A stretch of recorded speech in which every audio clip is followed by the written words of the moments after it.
பார்க்க வந்து கூட்டம் கலையுது, பார்க்க பார்க்க வராங்க. வந்த சரி பார்த்தாச்சு, பார்க்க தலைவரை பார்க்கணும்னு நினைச்சோம், நேரம் பார்க்க முடியல, அண்ணன் சிவாஜி பார்த்தாச்சு. அண்ணன் சிவாஜி மாதிரி ஒரு கூட்டம் போகுது, இன்னொரு கூட்டம் உள்ள வருது. சிவாஜி மாதிரிங்கிற அந்த அந்தஸ்து போயிருது.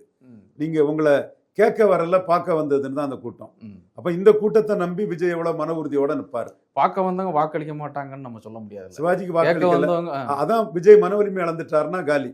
ஏன்னா விஜய்க்கு வந்து மன வலிமை இருந்திருக்கும்னா விக்கிரவாண்டியிலே இறங்கியிருக்கணும்.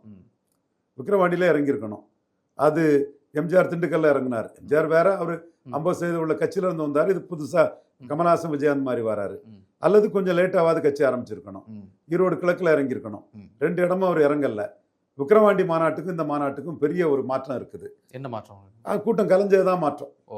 அங்க வந்து நிறைய வந்துகிட்டே இருந்தாங்க, பட் இங்க மூவ் ஆயிட்டாங்க. அங்க என்ன வந்தவங்க எல்லாம் நின்றுட்டாங்க, வெளியூர் கூட்டம்.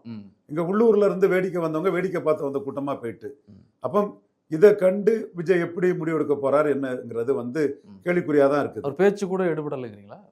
பேச்சு வந்து ஒரு அதிமுக தன்னை உதாசீனப்படுத்திட்டுங்கிற இது அவரோட எண்ண ஓட்டத்தில் இருக்கு.